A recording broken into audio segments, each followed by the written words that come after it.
Senhor Deus, em nome de Jesus, Pai, a Tua palavra fala, Senhor Deus, o Senhor disse ali para Jeremias: clame a mim e responder-te-ei, e anunciar-te-ei coisas grandes e ocultas que você não sabe.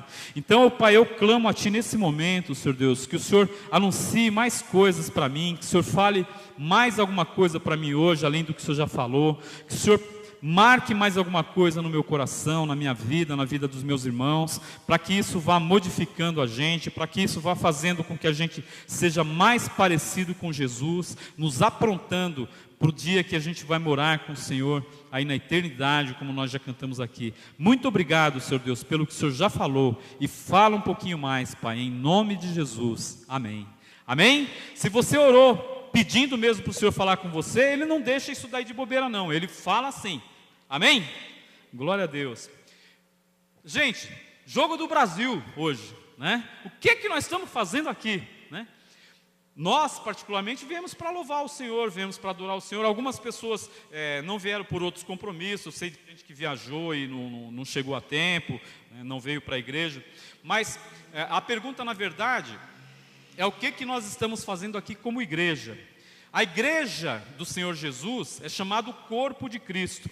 Jesus, ele veio aqui na terra como homem, ele viveu aqui na terra cerca de 33 anos como homem. Como já foi dito aqui hoje, ele veio ensinar o caminho para a gente. A pastora Cristina falou, eu achei muito legal o jeito que ela falou, né? Ele veio, viveu, mostrou como é que Deus gostaria que todos nós vivêssemos. Ele viveu do jeito que mostrou, né? Foi para o céu e mostrou o caminho para a gente. Ó, vem por aqui que vocês vão chegar e vão morar comigo, vão ser meus irmãos, né? Vão estar comigo na eternidade, vão ter as coisas que eu tenho. Ele veio e ensinou isso daí. Aí ele subiu ao céu. Depois que ele cumpriu os anos que ele tinha aqui, que ele cumpriu a meta que ele tinha aqui, que ele veio para morrer mesmo, para ser sacrificado no nosso lugar, por isso que ele é chamado de Cordeiro de Deus. A gente já falou isso aqui várias vezes. Antigamente, antes de Jesus ser sacrificado, antes de Jesus morrer, as pessoas, a palavra de Deus fala aqui, todo pecado, ele só é limpo com derramamento de sangue. Então, antigamente, isso a gente já falou várias vezes aqui, mas pode ser que alguém nunca tenha ouvido, e nunca é demais falar. Antigamente se fazia o seguinte: quando a pessoa pecava, ela tinha que pagar pelo pecado. Então ela sacrificava alguma coisa que fosse importante para ela, e no caso era receitado que ela deveria sacrificar um animal. Aquele animal, ela não usufruía mais daquele animal. Aquele animal ela estava dando em sacrifício para pagar pelo pecado que ela tivesse cometido. Então ela oferecia aquele animal, e era feito assim. Esse animal era levado até um sacerdote, até um homem de Deus, e uma das maneiras era feita dessa forma, era levado até o homem de Deus. Aí o dono desse animal que estava sacrificando, sabia que ele tinha pecados, que ele tinha errado, e ele estava arrependido, mas aquele pecado precisava ser pago, e a palavra de Deus fala que sem derramamento de sangue não há remissão de pecado. Aí Deus foi bondoso com os homens, dando uma alternativa para os homens, para que o homem não precisasse pagar com o seu próprio sangue o pecado que ele tinha cometido. Então era feito através de um animalzinho inocente. Pegava aquele animalzinho inocente, a pessoa que tinha cometido o pecado, nessa forma que era feito, tinha outras maneiras também, mas dessa forma, a pessoa que tinha cometido o pecado, colocava a mão sobre a cabeça daquele animal, né? E aquilo simbolizava que ele estava transferindo a culpa dele, os erros dele, o pecado que ele cometeu, ele estava transferindo para aquele animal. Era simbólico, mas Deus tinha orientado que fosse feito pelo menos isso, e as pessoas faziam. Então ele sacrificava aquele animal, ele colocava a mão como se ele estivesse transferindo a culpa dele para aquele animal. Aí aquele sacerdote matava aquele animal. Então o inocente morria pelo culpado, e foi isso que Jesus fazia. Isso já simbolizava o que Jesus ia fazer. O inocente, Jesus, morreu pelo meu pecado. Por isso que ele é chamado de Cordeiro de Deus. Porque esses cordeirinhos que eram sacrificados, era uma figura prévia do que seria Jesus. Então ele, o Cordeiro de Deus inocente, foi morto de uma vez por todas por causa do meu pecado, por causa do seu pecado. E por isso que a palavra de Deus fala que quem aceita que esse sacrifício foi feito por você, por mim, por você, né? Aí Deus transfere a justiça de Jesus, do Cordeiro de Deus, Ele transfere para mim, Ele transfere para você. Ele sabe que a gente não tem justiça própria, como isso já foi falado aqui hoje. Já foi falado, a gente não tem mérito próprio. Ele sabe que a gente nunca vai ser santo o suficiente. Ele sabe que a gente nunca vai ser bom o suficiente. Mas Ele, porque Ele nos ama, do jeito que a gente cantou aqui, porque Ele ama a gente, porque Ele quer estar com a gente, e Ele estabeleceu o único meio para que a gente pudesse chegar junto a Ele. Porque por melhor que eu tente ser, por mais bonzinho que eu tente ser, eu nunca vou ser bonzinho o suficiente diante de Deus. Eu nunca vou ser santo o suficiente diante de Deus. Eu nunca vou merecer chegar do lado de Deus, dar um abraço nele e falar: paizinho, puxa como eu te amo, paizinho, deixa eu ficar um pouquinho aqui no seu colo. Eu nunca vou merecer isso por mim mesmo. Mas Deus quis que fosse assim, então Ele pagou o preço no nosso lugar. Ele mandou o Filho dele morreu no lugar da gente e pagou o preço que a gente teria que pagar. Aí, Jesus veio, fez tudo isso aqui, e Ele voltou para o céu, Ele voltou para o Pai.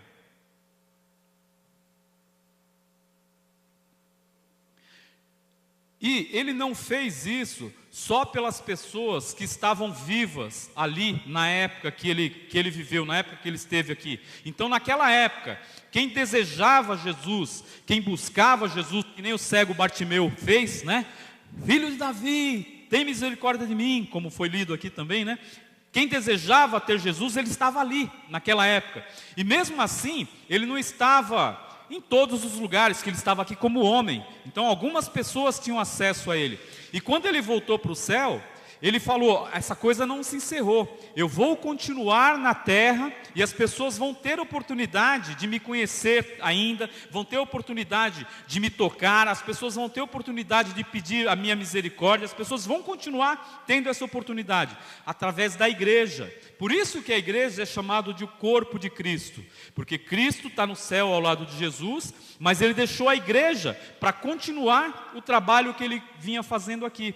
E é isso que a gente está fazendo. Então a minha pergunta no começo foi: o que a gente está fazendo aqui? A gente está aqui recebendo do Senhor, crendo nele, porque a palavra de Deus fala que a fé vem pelo ouvir, e ouvir a pregação da palavra de Deus. Então a gente está aqui, culto após culto, domingo após domingo, ouvindo essa pregação. Isso está gerando mais fé na gente, fazendo com que a nossa fé cresça, para que a gente represente Jesus e faça as coisas que Ele deixou para a gente fazer. Já foi falado aqui hoje, já pregaram tudo aqui hoje, né? Já foi falado aqui hoje que Ele disse que nós faríamos as coisas que Ele fez, e poderíamos fazer coisas maiores ainda, porque Ele estaria ao lado do Pai, cuidando da gente, intercedendo com a gente. Então, se a gente se afinar com Ele, se a gente andar com Ele, se a gente quiser conhecer Ele, agir como Ele agia, amar as pessoas, como já foi falado aqui hoje também, amar as pessoas como Ele amava, a gente vai estar representando Jesus. As pessoas não têm como ver Jesus hoje, fisicamente, como tinham durante os anos que Ele viveu aqui na terra. Elas não têm como ver Jesus. Eu nunca vi Jesus pessoalmente, eu acredito que nunca que ninguém tenha visto também. Tem pessoas que têm esse tipo de revelação, mas eu nunca tive. E eu não sei se alguém aqui já teve. Eu nunca vi Jesus pessoalmente, mas eu vejo Jesus através da palavra dEle, que está aqui na Bíblia, que está no CD também, tem aqui no CD a palavra de Deus. Então eu vejo Jesus através da palavra dEle, que está revelada, e vejo Jesus na atitude das pessoas que estão sendo transformadas por Ele, na atitude das pessoas que estão deixando a palavra dEle modificar as suas vidas, aperfeiçoar as suas vidas, para que você pareça com Jesus. Então, onde eu vejo Deus hoje? Onde eu vejo Jesus hoje? Na igreja, é aí que eu tenho que ver, nas pessoas que eu tenho que ver. E o que a gente tem para compartilhar hoje da palavra de Deus, a gente vai abrir a Bíblia em Efésios, que corrobora tudo isso. Efésios vai estar lá no Novo Testamento, você vai ter os 4 evangelhos, depois você vai ter Atos, Romanos, as 2 cartas aos Coríntios, Gálatas e depois Efésios. Efésios no capítulo 4, versículo 11. Nós citamos esse versículo semana passada aqui na igreja, e hoje vamos falar mais um pouquinho dele. Efésios, capítulo 4, versículo 11. Amém? Vou ler e vocês acompanham. E ele aqui é Jesus. Então Jesus, designou alguns para apóstolos, outros para profetas, outros para evangelistas e outros para pastores e mestres. Então isso é a liderança da igreja. Ele foi para o céu e deixou a igreja representando ele. Então ele estabeleceu liderança para a igreja, que são essas pessoas, os pastores, mestres, apóstolos, E com que finalidade? Versículo 12. Com o fim de preparar os santos para a obra do ministério, para que o corpo de Cristo seja edificado, até que todos alcancemos a unidade da fé e do conhecimento do Filho de Deus e cheguemos à maturidade, atingindo a medida da plenitude de Cristo. Amém? Aí, vamos ler só o próximo versículo. O propósito é que não sejamos mais como crianças, levados de um lado para o outro pelas ondas, nem jogados para cá e para lá por todo o vento de doutrina, e pela astúcia e esperteza de homens que induzem ao erro. Antes, seguindo a verdade em amor, cresçamos em tudo naquele que é a cabeça, Cristo. Dele todo o corpo ajustado e unido pelo auxílio de todas as juntas, cresce e edifica-se a si mesmo, em amor, na medida em que cada parte realiza a sua função. Então, hoje o trabalho da igreja é continuar o que Jesus fez durante o período que ele tem, até que ele volte. Por quê? A intenção de Deus, quando mandou Jesus, foi fazer o seguinte: nós estávamos totalmente separados de Deus. O pecado que é comum para todas as pessoas, todos nós, o pecado que é todo comum para todas as pessoas, havia separado a gente completamente de Deus. Então Deus mandou Jesus, porque Ele queria resgatar a gente das mãos do inimigo, queria resgatar a gente da vida de pecado, Ele queria resgatar, só que Deus é justo. Deus é justo. Uma dos atributos de Deus é que Ele é justo. Então, Ele não poderia simplesmente passar por cima dos nossos erros, passar por cima dos erros da humanidade. Ele não poderia simplesmente ignorar os erros da humanidade. Porque apesar dEle ser Deus soberano, apesar dEle poder fazer o que Ele quiser, Ele mesmo estabeleceu regras, Ele mesmo estabeleceu leis, e Ele mesmo se submete a elas. Ele é o Todo-Poderoso, mas Ele quis que fosse assim. Então, ninguém pode jamais chegar em Deus e falar: você fez um negócio que não é justo. Você fala que você é justo e você fez um negócio que não é justo. Então, para que a gente pudesse se aproximar de Deus, era preciso que a justiça fosse feita. Era preciso que os meus crimes, que os meus pecados fossem pagos. Senão, Deus poderia ser acusado de ser injusto. Você está sendo injusto, então você tem que perdoar todo mundo. Você tem que perdoar até Satanás, porque ele foi contra você, e ele está condenado. Então, todo mundo que peca tem que estar condenado com ele, a não ser que a pessoa pague o preço. Como nós não tínhamos condições de pagar o preço, Ele pagou o preço no nosso lugar. Ele fez isso no nosso lugar. Ele providenciou que o preço fosse pago. Então ninguém pode chegar diante dele e fazer qualquer tipo de acusação. Por que você está salvando o Wilson? Ele vai falar assim: olha, eu estou salvando o Wilson porque Jesus pagou pela vida dele. Eu estou salvando o Fábio porque Jesus pagou pelos pecados deles. Tudo que a Ângela já pecou, tudo que o Ronaldo já pecou, Jesus já pagou o preço por eles. Por isso que eu estou salvando. Então ninguém pode dizer assim: por que você está salvando ele? Desde que a pessoa se submeta a Jesus e reconheça: Jesus, você morreu no meu lugar, você pagou o preço que eu tinha que pagar. Então ele fala assim: se você reconhece isso, é isso que Jesus veio fazer, e é isso que a gente precisa comunicar às pessoas. E os versículos que a gente leu aqui em Efésios, diz que a função dos líderes da igreja é preparar vocês que entenderam isso e aceitaram isso na vida de vocês, falaram assim: eu aceito isso para mim, eu quero isso para mim. Aí vocês são vistos como santos, não porque a gente seja santo por nós mesmos, não tem ninguém aqui que é santinho por si mesmo, mas são vistos como santos porque os seus pecados foram pagos, todos eles, e você reconheceu e você tomou posse disso. em Jesus, a partir do que Jesus fez e você creu, você então é tornado santo. Deus olha para você e Ele vê o sangue de Jesus que foi derramado por você. Ele não vê os seus erros, não vê os seus pecados. Ele vê que os seus pecados já foram pagos, então você é santo diante de Deus.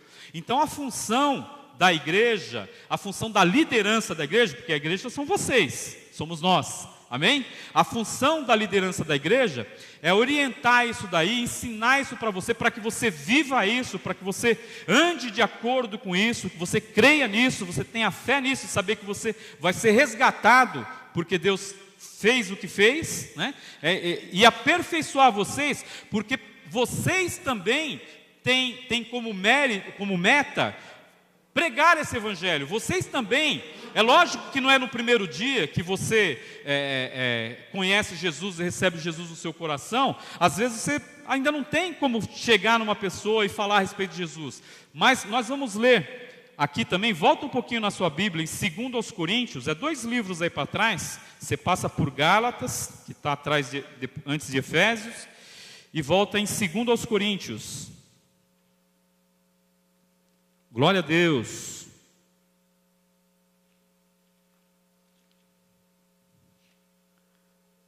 No capítulo 5. Glória a Deus. 2 aos Coríntios, capítulo 5. Vamos ler aqui vários versículos. Chegou lá? Então, versículo 14. 2 aos Coríntios, capítulo 5, versículo 14. Pois o amor de Cristo nos constrange, porque estamos convencidos de que um morreu por todos, logo todos morreram. Então você vê aqui, Jesus, ele entrou como nosso representante. Então precisava alguém pagar pelo pecado. O pecado ele começou quando o primeiro homem, Adão, pecou. Então todos nós herdamos a natureza de pecado e todos nós fomos distanciados de Deus. No livro de Romanos, fala que por causa da culpa, do erro de um, todos foram colocados no pecado. E por causa do acerto de um também, que é Jesus, então todos também têm oportunidade de se voltar a Deus, né? Então ele morreu por todos, como a gente leu aqui. Eu vou ler novamente. Pois o amor de Cristo nos constrange, porque estamos convencidos de que um morreu por todos, logo todos morreram. E ele morreu por todos, para que aqueles que vivem já não vivam mais para si mesmos, mas para aquele que por eles morreu e ressuscitou. Então está dizendo aqui que nós devemos viver agora por Jesus, né?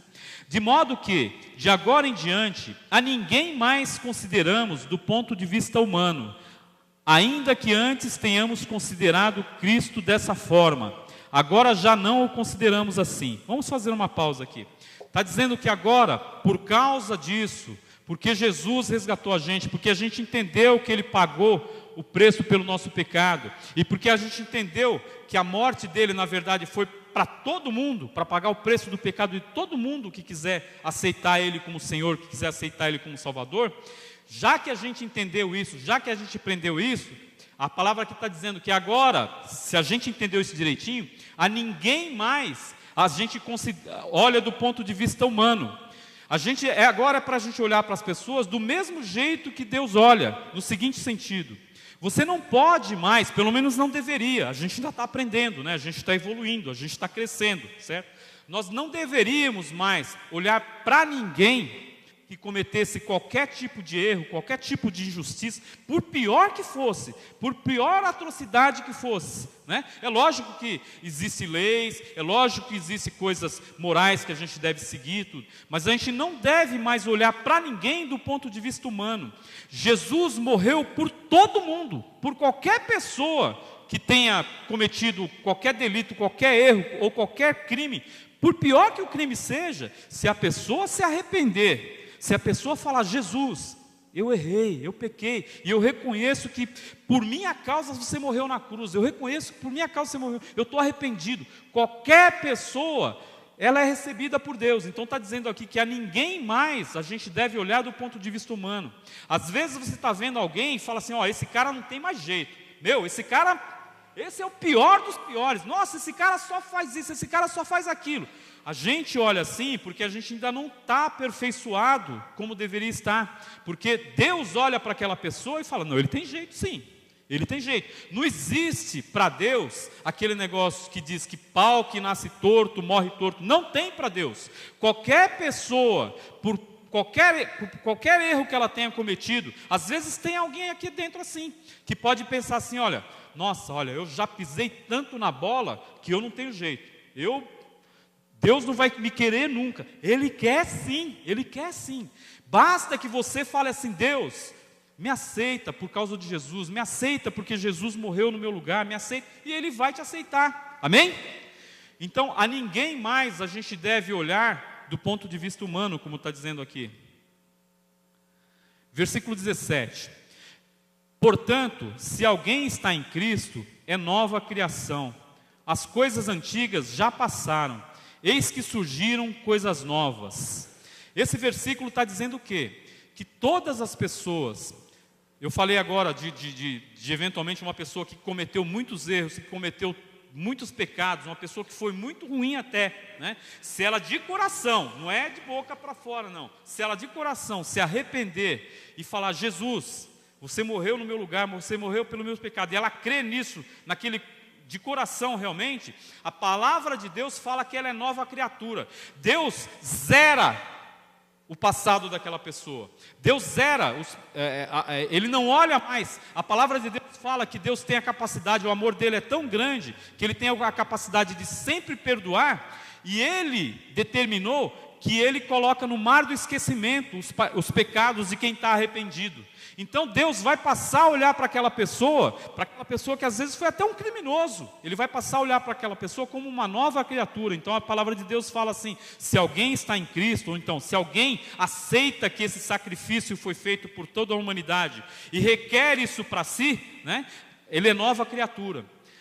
Agora, acontece o seguinte, nós somos nova criatura, temos o nosso espírito recriado. Aquele espírito que estava morto por causa do pecado da humanidade, que é pecado geral, todos os descendentes de Abraão nascem condenados à morte, isso é fato, isso está dizendo na Bíblia também. E o único jeito da gente se reaproximar de Deus é através do sacrifício de Jesus, é através de Jesus.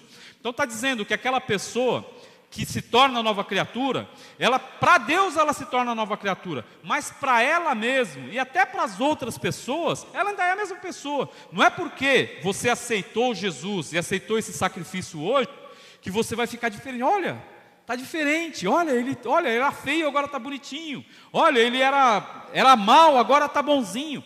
Nosso caráter, a nossa mente e o nosso passado, ele não é apagado para os homens.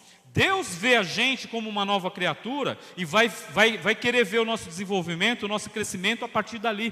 E a partir dali, todas as vezes que a gente voltar a pecar, porque todos nós pecamos, a palavra de Deus fala que aquele que diz que não mente, ou aquele que diz que não tem pecado, está fazendo de Deus mentiroso, porque não é verdade. Todos nós pecamos, todos nós erramos.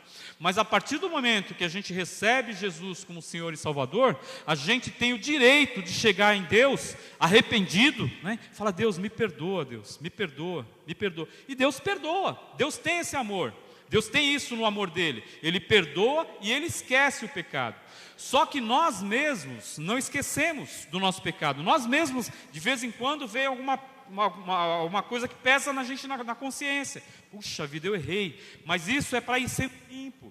E nós mesmos continuamos errando. Mas é para a gente ir melhorando, para a gente ir sendo aperfeiçoado. A palavra de Deus tem essa função também.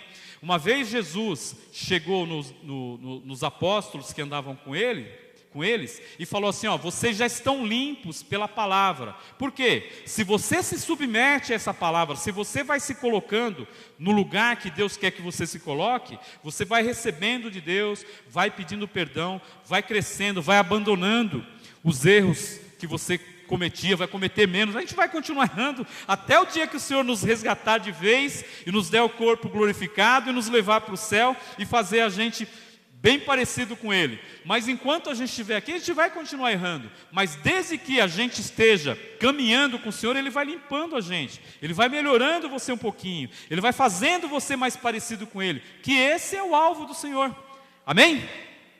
E isso vai estar escrito aqui um pouquinho para frente do que a gente leu. Então eu li no versículo 17: portanto, se alguém está em Cristo, é nova criação. As coisas antigas já passaram, eis que surgiram coisas novas. Tudo isso provém de Deus, que nos reconciliou consigo mesmo, por meio de Cristo, e nos deu o ministério da reconciliação. Você lembra que lá atrás eu falei que a função da liderança da igreja é ir ensinando você, é ir mostrando a palavra de Deus, para que você também possa falar para as pessoas? Porque a palavra de Deus disse aqui para a gente agora, que Ele nos reconciliou com Ele mesmo. Então, por causa do sacrifício de Jesus, a gente voltou a poder ter comunhão com Deus, a gente voltou a poder andar com Deus, conversar com Ele, e Ele nos recebe por causa de Jesus, né?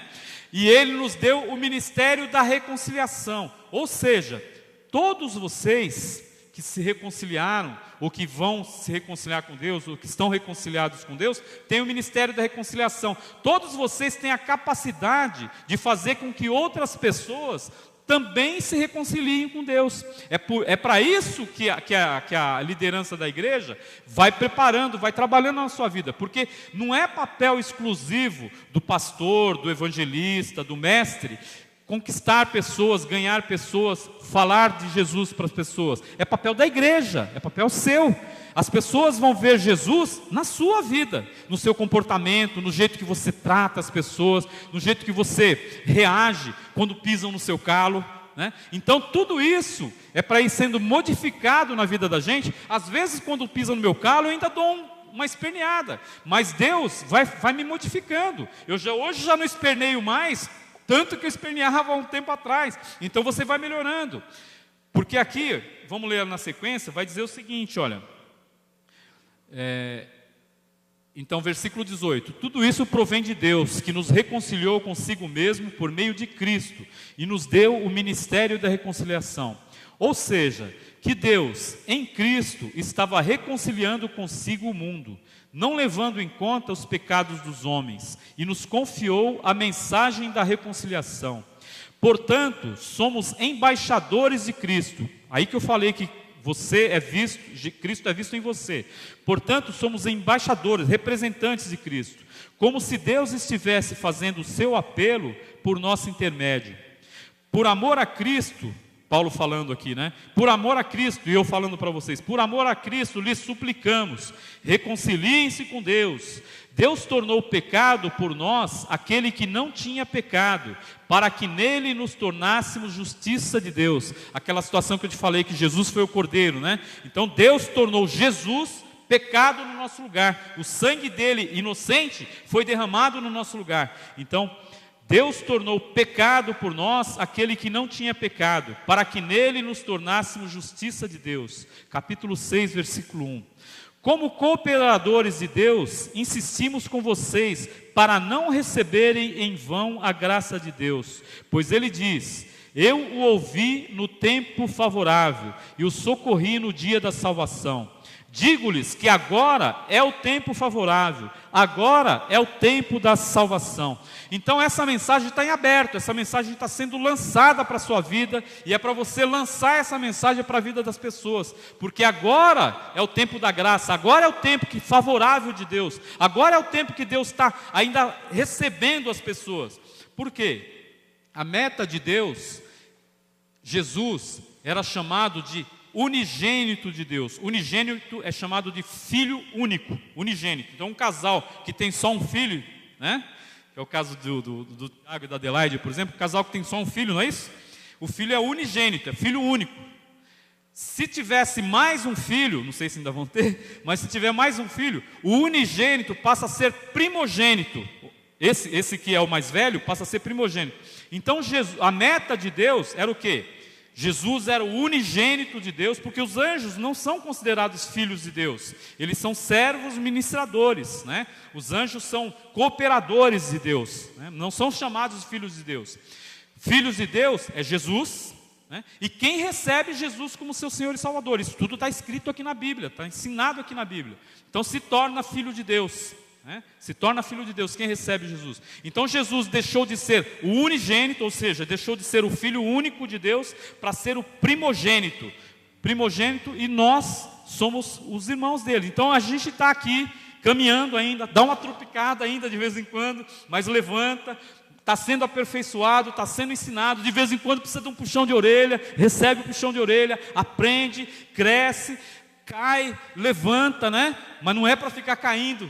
Se cair uma vez, Deus vai te levantar, vai te abençoar. A igreja tem que fazer esse papel também de ajudar a pessoa a se levantar, mas para ensinar para a pessoa não cair mais. Pelo menos naquele erro não. Pode ser que aconteça algum outro problema depois, mas é para ir cada dia se aperfeiçoando, cada dia, porque a intenção de Deus, como a gente leu em Efésios, lá em Efésios, antes a gente leu, que é para a gente alcançar a maturidade, para conhecermos Jesus e chegarmos à plenitude de Jesus. O alvo de Deus é que o caráter nosso seja cada dia mais parecidos com o caráter de Jesus. É para isso que a gente está aqui escutando a palavra de Deus, é para isso que a gente está aqui tentando. Então a gente vai crescendo nisso, até atingir o que Deus quer. Pelo que a gente vê, dificilmente alguém atinge esse caráter nessa vida, mas vai crescendo, cada dia melhor, cada dia mais perto do caráter de Deus. E no dia que Deus nos resgatar, que vai chegar o dia que Ele vai pegar essa igreja para ir morar definitivamente com Ele, para andar com Ele, aí o que faltar aperfeiçoar vai ser aperfeiçoado naquele dia, até a gente atingir a plenitude de Cristo. Amém? Amém. Vamos colocar de pé.